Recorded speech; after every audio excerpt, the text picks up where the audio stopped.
Welcome back to the Metabolic Wisdom podcast. My name is Sara Childers and I'm your host, and we are talking all things womanhood, metabolism, and just hormonal health in general.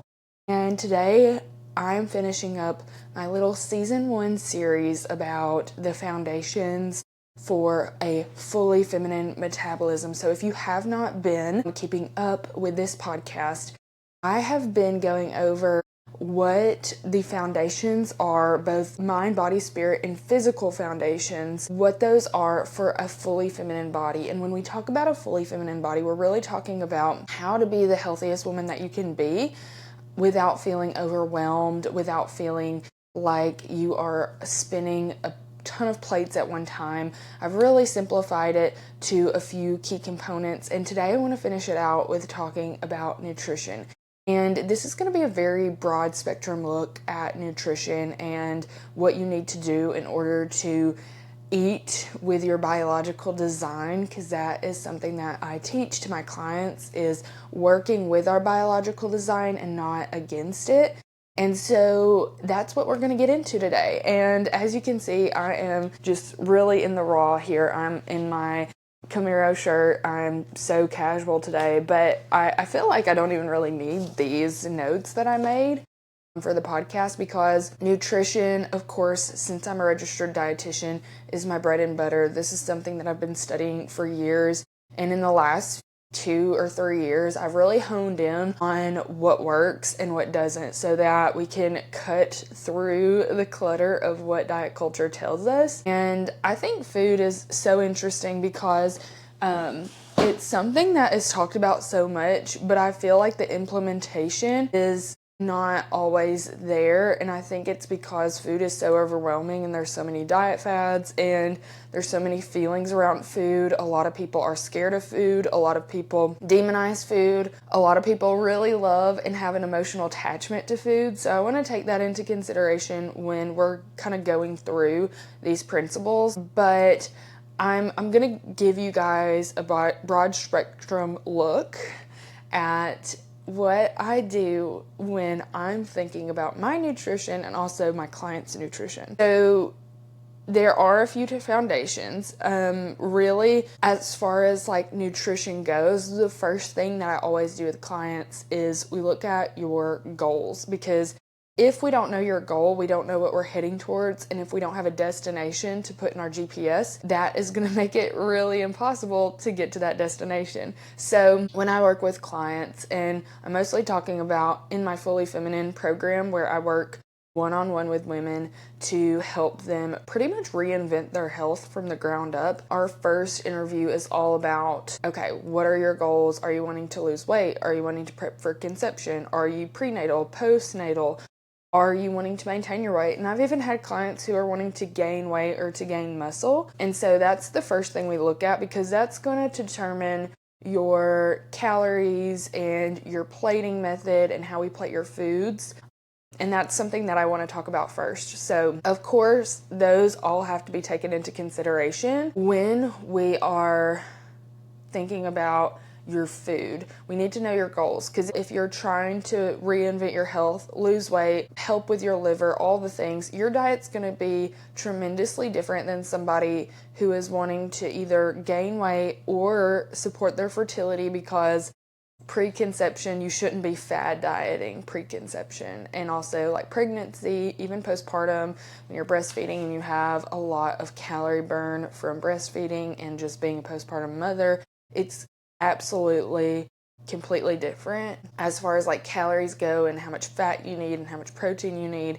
So that is the first place that we want to start out. Are we looking to be nourished and to really nourish our bodies, not only with micronutrients like vitamins and minerals, but also with calories?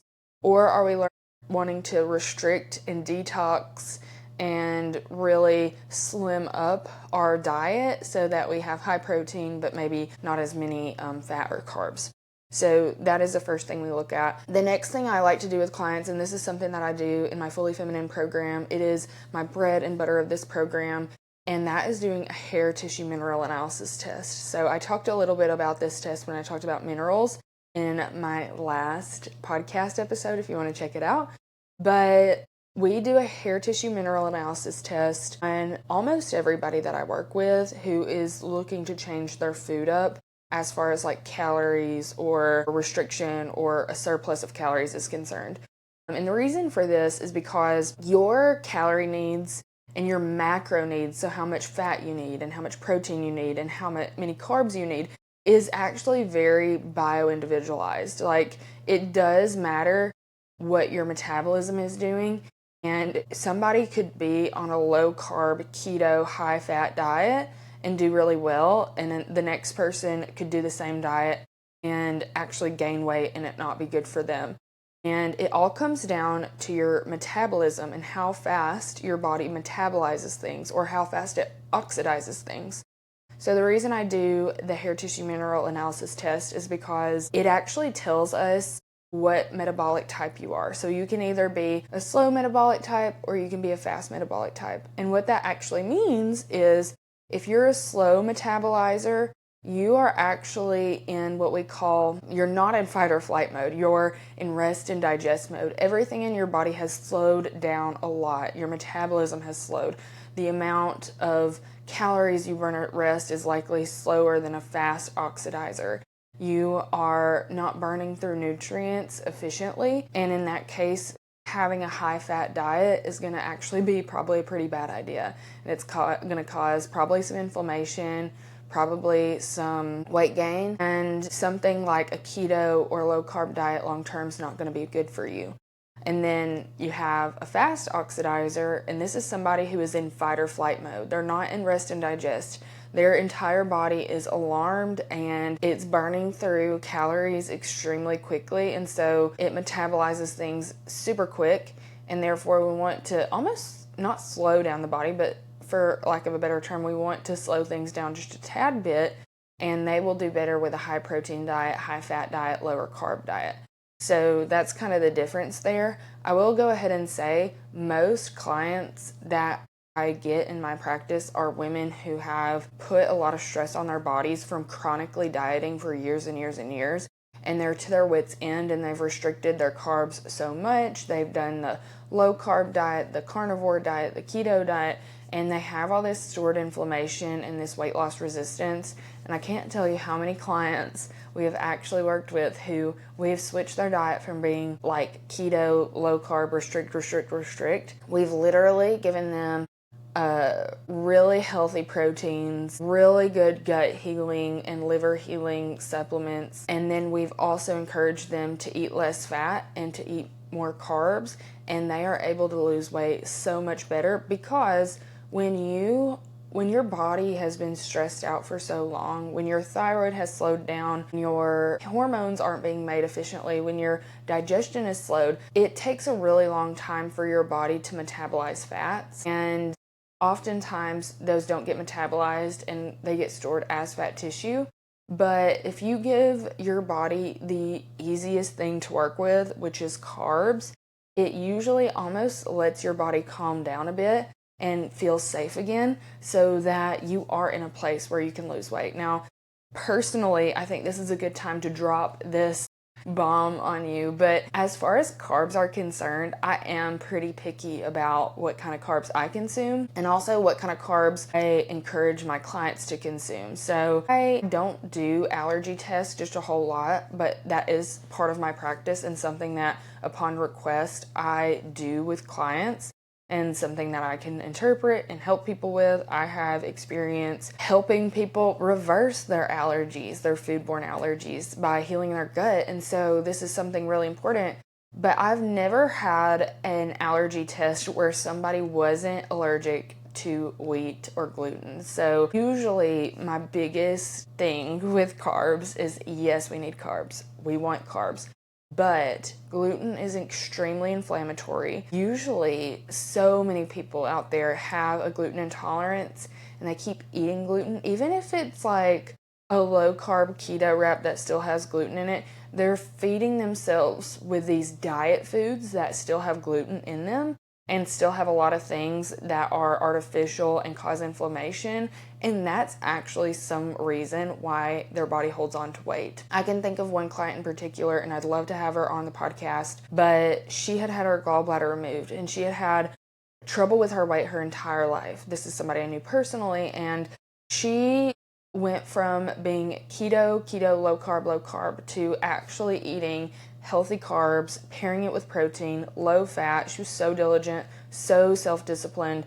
Like, she lost 80 pounds in a year, and she's still losing because she was giving her body, when she started incorporating the carbs back into our diet, she was incorporating healthy carbs that were gluten-free. And we'd actually realized from working with her and then her mother doing the same thing that she did, the same protocol she did, and getting the same results and having so much weight loss, we actually kind of looked into their family history and realized, oh wow, like, you definitely have a family history of leukemia that can actually be mistaken as a gluten intolerance and vice versa. So this family in particular, they had a history of this, what looked like leukemia in their family, but in the long term, we learned that it was actually a gluten intolerance. And I'm not going to get into that today. That would be for another episode. But it's so interesting because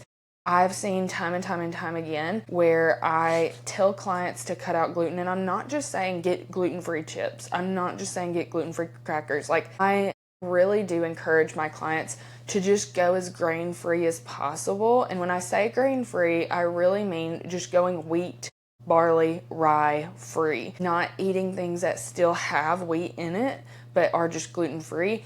Really focusing on the carbs that are like fruits. Fruits don't have gluten in them. Vegetables like potatoes, root vegetables, summer or winter squash, things like that. Roots and fruits. Things that are super natural, super easily digestible, have a lot of vitamins, nutrients, minerals, and fiber in them, but don't have those inflammatory, often glyphosate sprayed grains in them. And I still like rice. I still advise people to still have rice, maybe rinse it off or get a really good organic source, but to really plan their meals around these healthy whole food carbs that are either from dairy, vegetables, or fruits. To not be so into the grains or into the inner aisles of the grocery store. And usually we see that so many people have really great results with that. And that's kind of how we see that initial weight loss. So a lot of times when you start a new regimen, if it's good, you're going to lose quite a bit at first. And then it'll slow down, and that's normal. You might plateau, and then it'll drop off again. That's usually how we know that inflammation is being taken care of and you are on a good track for losing weight. With that being said, let's get into the other components of your diet or your plate. When I think of a healthy diet, I think of it in terms of plates, in terms of meals, breakfast, lunch, dinner, and an optional snack. I never tell somebody to skip breakfast. Every single client that comes and sees me who's having weight issues always comes and sees me and is saying, oh yeah, I don't eat breakfast. Every single client who has weight issues, before they actually figure out how to eat healthy, says that they do not eat breakfast. And I think that's so interesting because our blood sugar and our digestion actually works better in the morning and at lunchtime. And so I'm not into intermittent fasting. I don't tell my clients to do that. I often talk them out of doing that, and they end up feeling a lot better and getting better results. But for those who just cannot break up with intermittent fasting, you do not need to be skipping breakfast. If anything, skip dinner. So anyways, when I'm thinking of a healthy meal, I'm thinking of it in terms of breakfast, lunch, dinner. So meals, plates. We don't do anything like the food pyramid. We're looking at your plate based off of your goals. We will tell you how to plate your foods on your plate, and it makes it so easy for you to remember and kind of have in your toolbox when you're out and about and you're still trying to eat healthy, or when you're planning your meals on your own. But when we think of the food components, we're thinking of healthy carbs, like I just described, grain-free, fruits and roots, sometimes dairy, if that's an option for you. And then we're thinking of protein, ideally in equal parts, but I'm not going to get into the proportion sizes and stuff. But we're thinking carbs, protein, a little bit of fats, because fats are likely going to be in your protein as well, and you're probably going to cook your meal in fat and oil or butter, and so fat will be added that way. And if you're not restricting fats too much, maybe adding a healthy fat in there like avocado or something on top.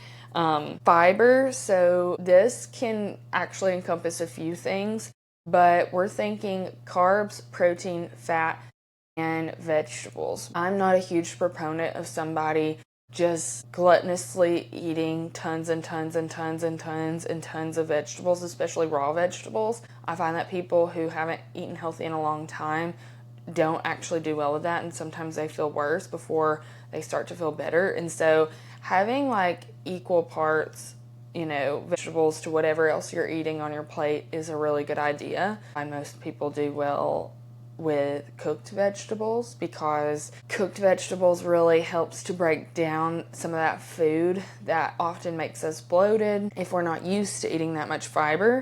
And then a little optional probiotic on the side. So we're thinking of your plate and we're thinking, okay, carbs, protein. I always tell people to eat equal amounts carbs and protein to stabilize your blood sugar, a little bit of fat, a good portion of vegetables, likely cooked if you're new to this. And then if you aren't eating anything like I know some people make their vegetables pickled, like kimchi, something that has probiotics in it. But if you're not having that, if you're just having regular cooked vegetables, if you're really wanting to support your gut health, it might be good to add something almost like accoutrement, is that what they call it? Or like a little zhuzh or something on the side that is pickled or fermented, such as kimchi if you're eating like an Asian meal. Or I love to have like a spoonful or two of sauerkraut at some of my meals, or yogurt, something that's cultured that has natural probiotics in it that you can incorporate into your meal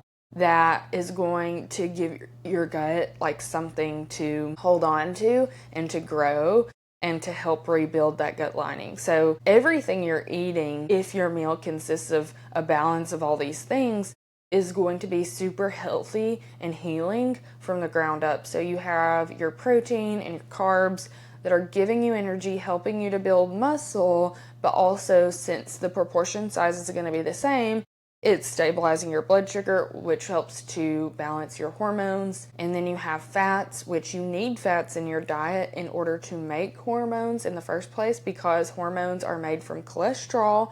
Yes, saturated fat is cholesterol. And then you're having your fiber from your vegetables and some of your carbs, because your carbs, if you're eating roots and fruits and things like whole food sources of carbs, those are going to have fiber in them as well. So you're getting a good bit of fiber in there. Fiber feeds the probiotics in your gut and helps them to grow and helps to make what we call short chain fatty acids. And this actually helps with your immune system to fight infection. It helps with your gut lining. It helps with how you digest food. It just helps with so many things all at once. And so having that in your diet in conjunction with some natural probiotics is awesome. And I say natural probiotics, you can take a probiotic if you want to, but to be honest, they're in a good source of sauerkraut. There is 4 times the amount of probiotics in a tablespoon or 2 of sauerkraut than there is 1 probiotic pill. And sauerkraut, kimchi, they're very cheap to make, but they're also very cheap to buy at the grocery store. It's something very accessible. And so if you're somebody who doesn't want to be on supplements forever, I would honestly highly recommend just getting a lot of your healthy probiotics from food. Unless you get a gut health test and you have a lot of gut issues, and maybe you see on your gut health test that there are certain strands of probiotics that you're missing, and then in that case we do want to take a probiotic, seed your gut with the right things that is going to build your health back up. That's something that I do in my program as well with clients who have a lot of gut issues. We will do a GI map test if needed, and we will dig into, okay, do we need to detox from anything? Do you have a bacterial or yeast overgrowth? Also, what does your good gut bugs look like? How can we seed your gut with good probiotics and actually eat things that make those probiotics grow in the gut?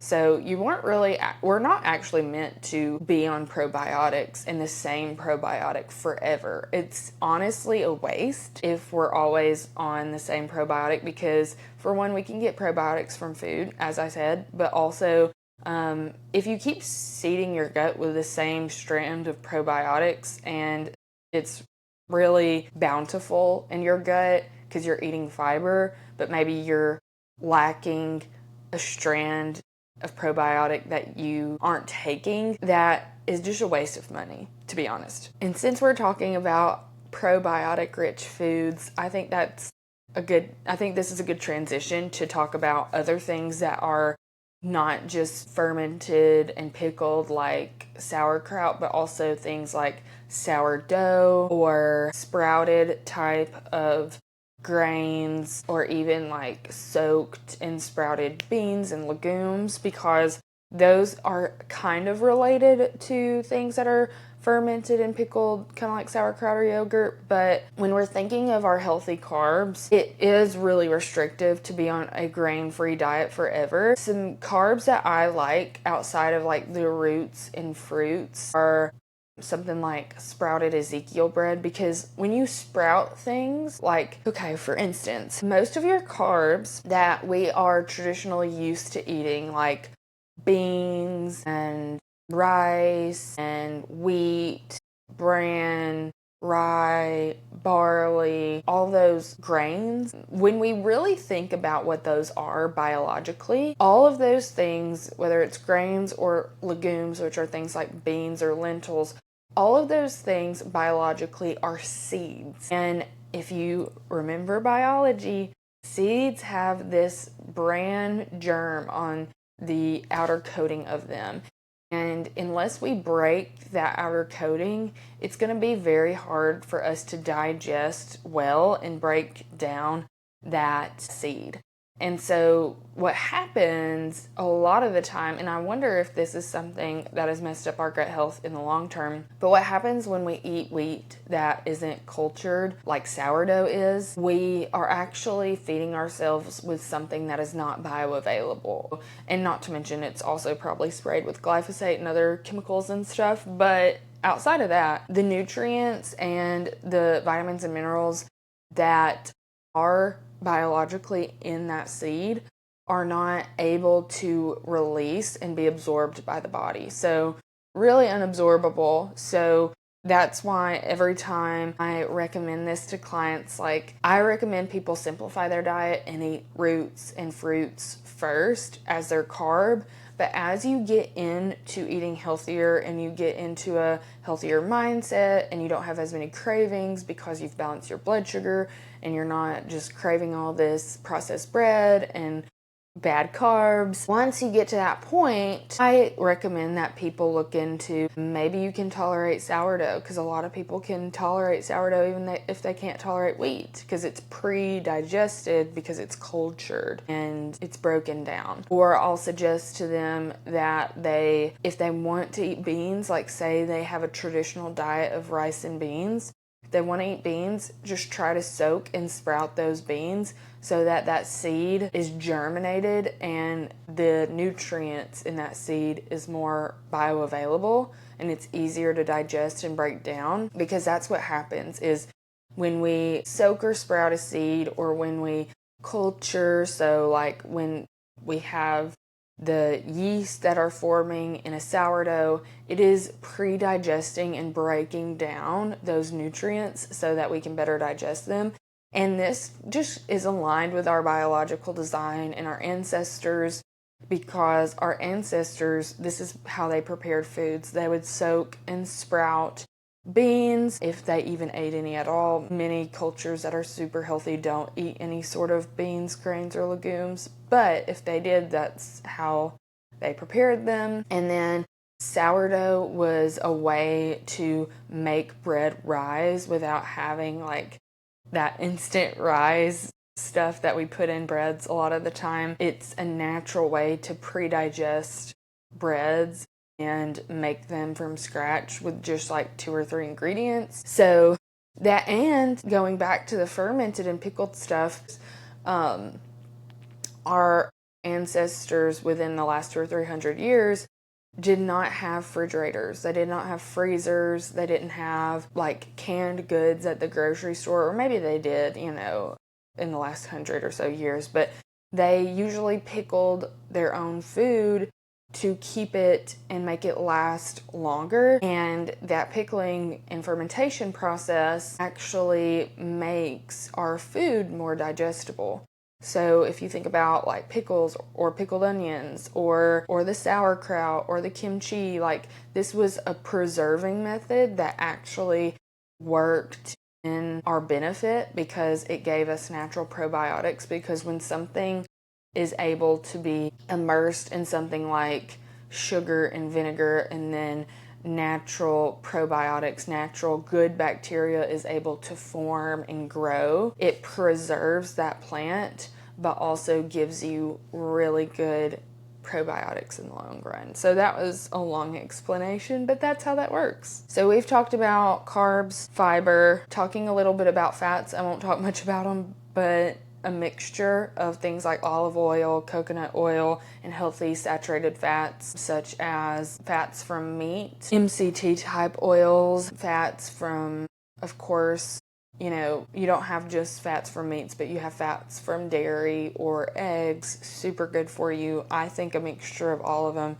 is amazing, gives you a lot of benefits. You don't want to skip out on the fats. And I think that's what has happened to a lot of like middle-aged women who went through like the 80s or 90s when they had like 0 fat to low fat diets. I think that was a turning point for their hormones to be completely off kilter, because when you have 0 fats in your diet, your body cannot adequately make hormones like it should, and that inhibits a lot of processes. It can cause hypothyroidism. It can cause us to not make as many things like progesterone or testosterone that keeps our metabolism going really well.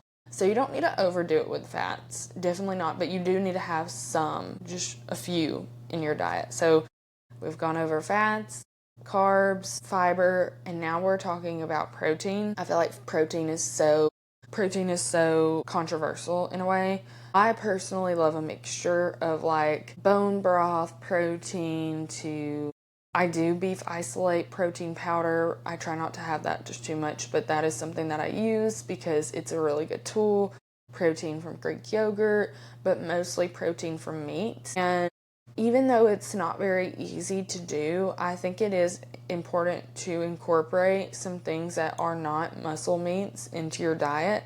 Because if you're constantly having like chicken at every meal, and then shrimp, and then a steak, and you're never having like egg yolk or bone broth, or maybe even like if you're into it, liver or kidneys, like organ meats, you need a variety of proteins in your diet. And I don't say that to stress anybody out, but I think every once in a while it's good to have something different other than just like a super lean muscle meat, because people who eat a ton of muscle meats, like I'm talking a ton of muscle meats all the time, usually have problems with their kidneys, but we won't really dwell on that because that's pretty hard to do.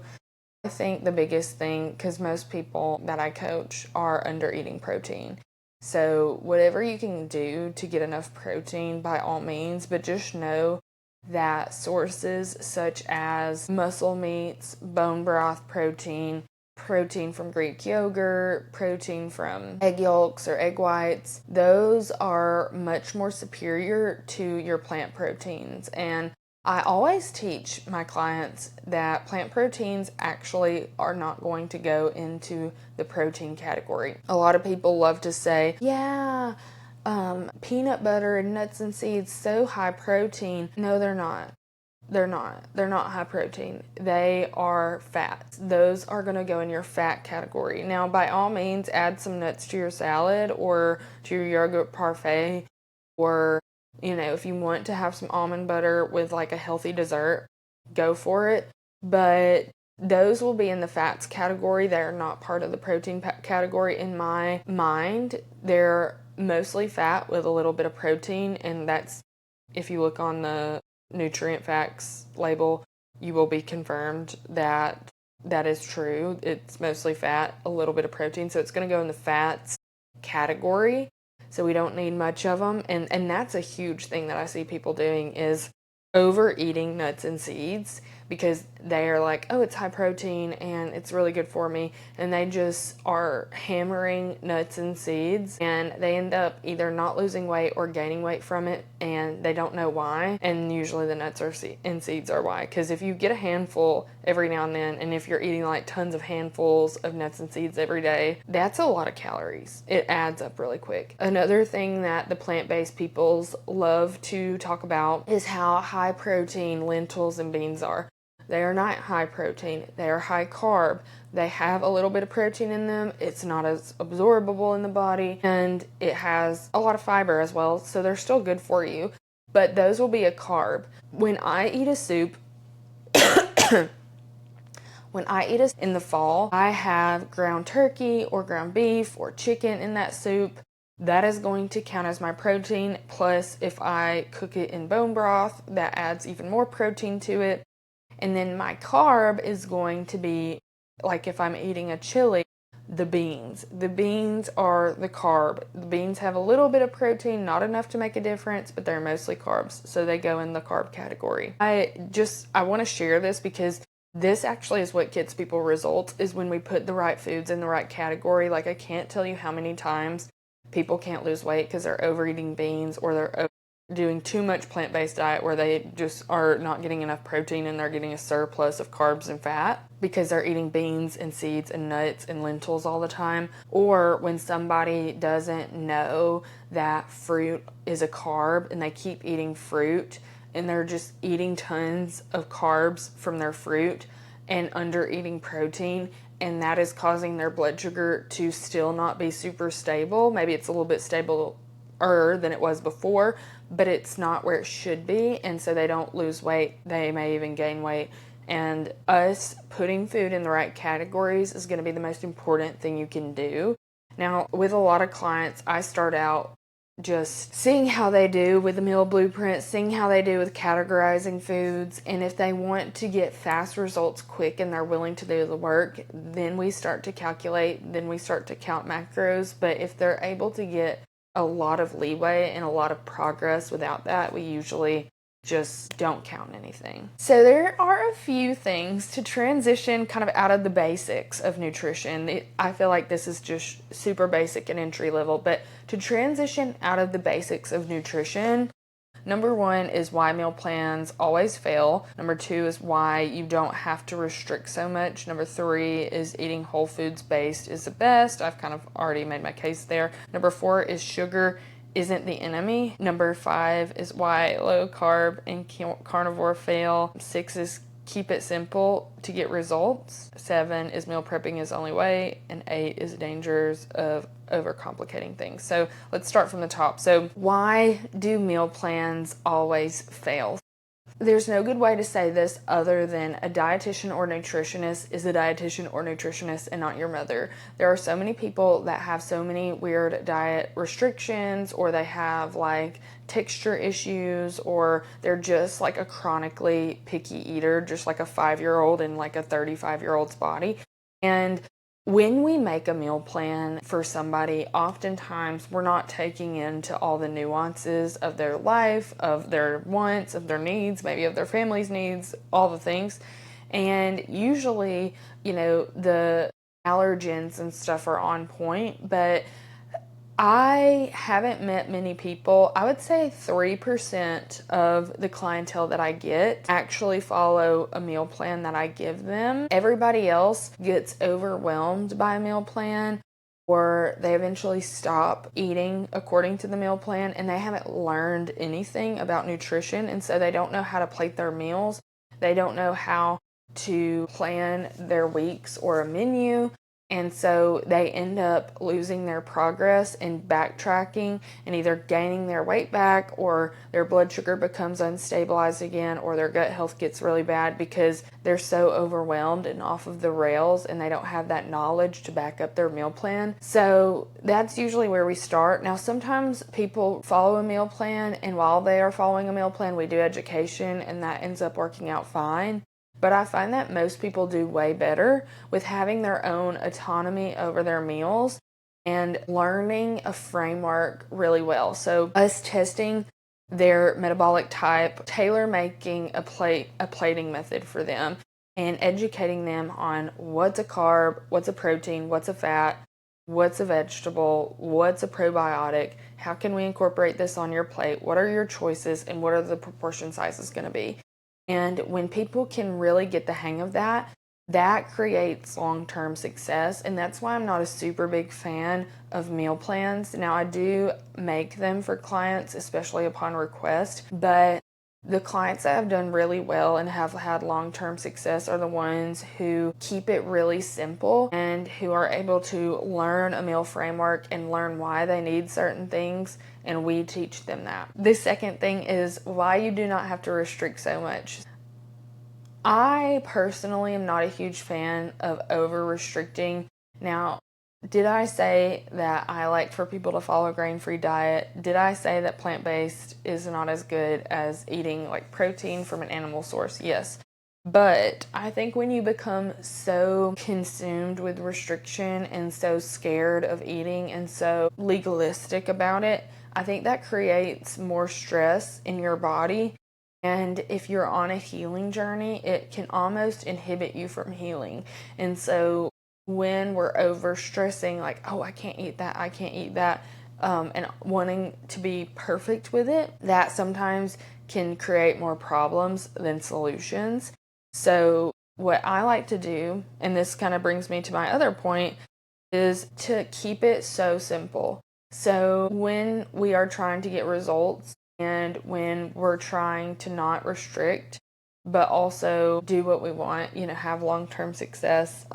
So for instance, I'm obviously country is cornbread, and I love cornbread. I love Southern food, and that's not something I plan to never eat again, but I don't eat it every day. I would say once a month, we plan out a time to have either dinner with friends or with family, or we go out, just me and my husband, and we eat a really good Southern meal. And I know I need to prepare for that. I know that I probably need to have like a digestive enzyme. I'm probably going to have to bounce back. It's probably going to take me a few days to recover, but I really enjoy that cultural experience of a Southern meal, and that's just something we're preparing for. And sometimes I try to make it healthy, like, trying to balance my plate, still follow the meal blueprint, all the things. But most of the time it is going to be grain-free, tightened up diet. If you're somebody who doesn't feel good about giving up a lot of things, and if you're somebody who gets really bored with what you eat and you want to eat something different every single day, just being super honest, it's going to be really hard for you to get the results that you want, which is my point that I was trying to make before. If you want to get results, you need to keep it so simple. When I am talking about results, I'm not just talking about weight loss, although weight loss is huge here. I don't think weight loss is the only thing that matters, and I definitely don't think it should be the only thing that matters to somebody. I think when you are chronically imbalanced and your hormones are out of whack, maybe you're infertile, maybe you have hair loss, maybe you have digestive issues, I honestly think weight loss should be the last thing on your mind. And if it's in the forefront of your mind, even if you're chronically ill, you definitely have some issues there that we need to address around your ideals or beliefs around food. But if you want to get results, like say you are healthy and you want to lose weight, or you have a goal, maybe you are into CrossFit or something and you're trying to lean out, or if you are somebody who is detoxing and you want to just really do justice with your detox, you need to know that you need to keep it so simple. That is how you get results. Having recipes, a million recipes that you're never going to make, does not get results. Having simple foods where like one ingredient foods that where it came from and you're not confused about it or wondering what's all in it, like, is going to be so much easier. So for example, like if you had a sweet potato on your plate as your carb, it's a sweet potato, there ain't nothing to it, you know where it's from, and you know what it's made of, you know it's a carb, that's it. Versus if you had like a potato casserole, like a healthy potato casserole, maybe unhealthy potato casserole, that potato casserole has cheese in it, which is fat, protein, and carb. It also has potato, which is a carb. It might have egg, which is protein. It might have a lot of butter, a lot of whatever else, a lot of fats in it. So it's going to be a conglomeration of multiple macronutrients, and it's going to have a lot more calories. It's going to be harder to know what's in it. It's going to be harder to balance your plate out. And so my biggest suggestion is like, if you want to get really good results really fast, keep it simple. One ingredient for every food group that's on your plate. Having just ground beef or chicken or whatever for your protein, sweet potato for your carb, regular vegetable for your vegetable. You know, and a lot of people think, oh my gosh, it sounds so boring. You can jazz it up if you have an imagination. You can add cheese to something, use herbs, use spices, use condiments. I love, like, one of my favorite things is chicken or tuna, cucumber, maybe with some carrots and avocado, and then a fruit on the side as your carb. That sounds so boring together, just carrots, cucumber, avocado, and chicken. But then when you add, like, I love Primal Kitchen's condiments. I love their buffalo sauce mixed with their ranch, and I'll put a little bit of ranch from Primal Kitchen and probably too much of their buffalo sauce. And that meal is just amazing, with fruit on the side, of course, because I'm not having that with ranch or buffalo sauce. But you put ranch, buffalo sauce on avocado, cucumber, maybe some carrots, and maybe like chicken, and it is the bomb.com. And you're taking something that's kind of boring, but it's macro friendly.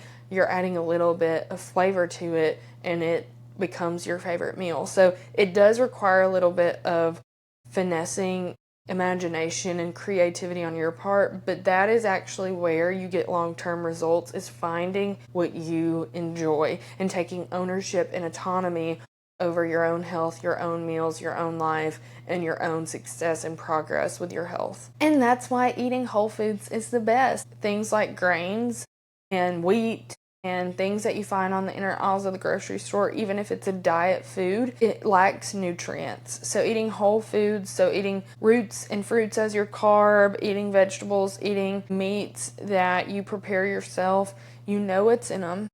You don't have any sort of weird additives, hopefully, to them that are going to harm your health. And they all have really good nutrients. The thing I'm talking about most here is really with your carb. Like, people love a cracker, people love a chip, and I do understand that. I love a crunch myself. But when we are thinking about our health, when we're thinking about all the nutrients we need, especially if you're somebody who, like, let's say for instance, you are on a restrictive diet, but you still want to have glowing hair and glowing skin, or you're not on a restrictive diet, maybe you're prenatal, maybe you're planning for conception, maybe you're postnatal, and you need a lot of nutrients in order to recover from that pregnancy or even prepare your body to be more fertile. Everything that goes into your body needs to go into your body with intention. If you're having a lot of grains, a lot of chips, a lot of like crackers for your carbs, a lot of empty calories, those aren't going to have nutrients. Those are not going to have vitamins and minerals and fiber that you need in order to move the needle with your health, since most chronic issues stem from nutrient deficiencies. So it makes sense that you would eat a whole foods diet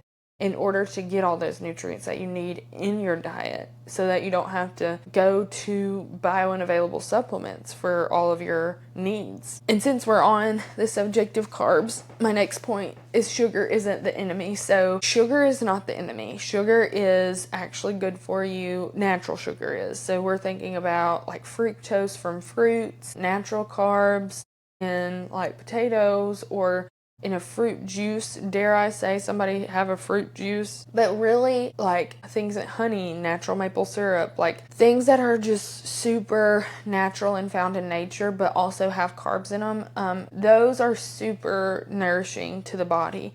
And so many times I see people demonizing sugar. They're like, oh, I do sugar free, I do Splenda, no sugar, no sugar added.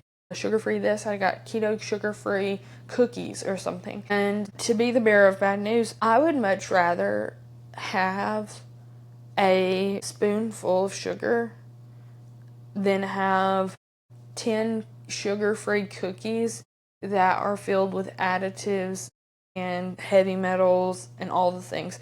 Sugar is not the issue. Sugar is, yes, do we have it in excess, and do we not eat enough protein to balance our blood sugar out, and that often cause issues? Yes, we need to be in control of the portion size. But once we're in control of the portion size of sugar, we need to know that sugar is not the enemy. Things like additives, heavy metals, chemicals, all the things that are synthetic, or glyphosate sprayed on our food, like those things are the actual enemy. Those are the things that build up in our body and cause chaos. Those are the things that cause our liver to slow down. Those are the things that cause our metabolism to not be good and our hormones to be out of whack. And so another reason why whole foods wins, when we're thinking about how do I need to eat in order to move the needle with my health, in order to get results, in order to not have fatigue anymore, brain fog, or to recover from having anything. Whole foods, and not being afraid of sugar, but more so watching out for the chemicals, the additives, the carcinogens that are in our food, which are often in the inner parts of the grocery store aisles. And when we shop on the outer perimeter of the grocery store aisle, we only have so many options. And I think that's actually a good thing. So many times people think they want options. You don't want options. When you are trying to make headway with anything in life, whether that is your business or your health or whatever, you don't need more options. You need simplicity. And so the dangers of overcomplicating things when it comes to the food that we eat, the biggest thing is the fact that people are really unhappy eating just whole foods. People want to also be able to find some keto bread that they can eat their favorite comfort food with, or they want to have healthy pasta, protein pasta, or whatever. They want to have their cake and eat it too. And oftentimes I find that just wanting to have a million choices tends to actually overcomplicate things. And not that we shouldn't let ourselves have things that are comforting to us. I think we should, but I think that we should make that 10% of our diet, and the other 90% of our diet being things that we know are good for us. So for example, let's take a peanut butter and jelly, or mac and cheese, for example, because those are some things that I consider not very healthy at all, but comfort foods and things that people have really grown up eating. So let's say during the week you're eating well, you're eating whole foods, you're balancing your blood sugar, but you really want mac and cheese, you really want peanut butter and jelly. Carve out a meal in your week to let yourself have those things, and it'll keep you sane. But then plan on, after that, getting back into gear and continuing with your journey, and not overcomplicating it and trying to get what you want and trying to indulge but also restrict at the same time every single day. Have a time for indulging and then keep the rest in tune. So how do we do this? One of my last points is meal prepping. So this kind of goes with nutrition. I know I've probably blabbed on a lot, but meal prepping, as much as I hate to admit it, meal prepping is really I don't want to say it's the only way, because I know some people have time to prep their meals during the day. I have time to prep my lunches if they're very simple during my days, and I often have time to cook breakfast because I own my own business and I'm married and I don't have children. But if you have children, and if you work outside of the home, or if you're just busy, meal prepping is going to be so essential for you to make progress with your diet. I can't tell you how many times clients come to me for a check-in and they're like, yeah, it didn't go well this week. And when we dig deep and we see, okay, why didn't this go well? What did you eat? It always comes back to lack of planning. And I think you need to have a plan, and that's why sometimes meal plans do work. But I think somebody sitting down and planning out what they like and following the meal blueprint And planning things out to where you are prepping a few things ahead of time to make your life easier, that is how you continue with something long term. If it constantly is a huge effort and undertaking to do something, that is not going to set you up for sustainability. And it is, in fact, even if you don't think so, it is so much easier to make 5 meals at once than to make 5 meals separately. Like, for example, and that's something that I try to tell clients, is to habit stack. So let's say you don't have time on Sunday to make a meal. Maybe on Monday you make your dinner, and while you're making your dinner you boil a few eggs to have some extra protein lying around like throughout your days during the week. And let's say you also make some rice and some chicken, and while you are in the kitchen already making your dinner for Monday night, you're prepping a few other things at the same time. Maybe you have more dishes, but you spent pretty much the same amount of time prepping your meals for the entire week along with your dinner that you would have already spent in the kitchen prepping your dinner. So take that into consideration. It doesn't have to be a 5-hour fiasco every Sunday, but I think planning ahead, packing your lunch, maybe making an overnight oat, like yogurt parfait, chia seed pudding or something like that is a good idea. I think maybe making some of your proteins in advance is a good idea. I always try to prep my eggs in advance because I hate making eggs in the morning, or trying to figure out like what protein I'm going to have ready for lunches to make that easier.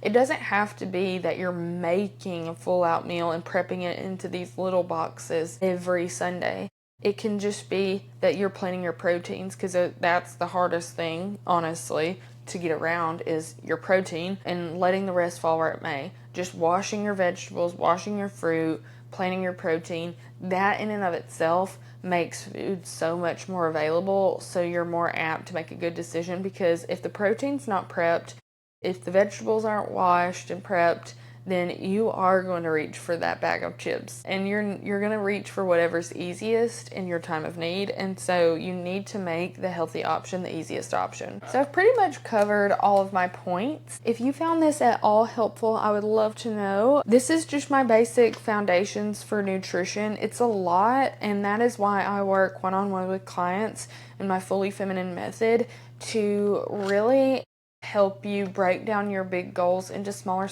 bite-sized goals. We take it so simple at first, and we just get you set up with what does your metabolism need? What's a simple meal blueprint for you? We try to make progress, and over time, while you're slowly making progress with your own diet, we're educating you on how to hone in.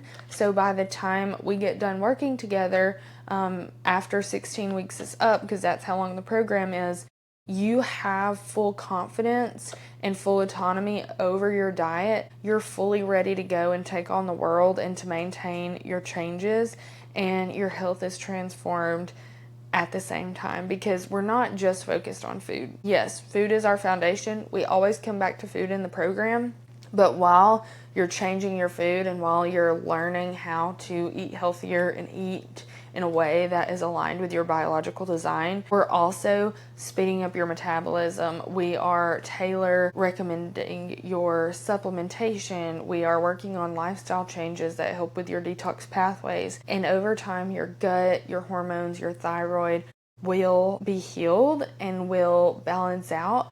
And so you will end up having the energy and the mental clarity and the fortitude to plan these meals to make a sustainable lifestyle for yourself.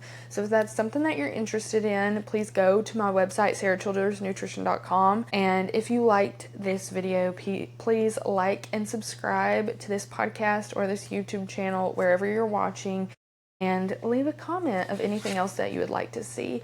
That is it for now, and I'll see you in the next one.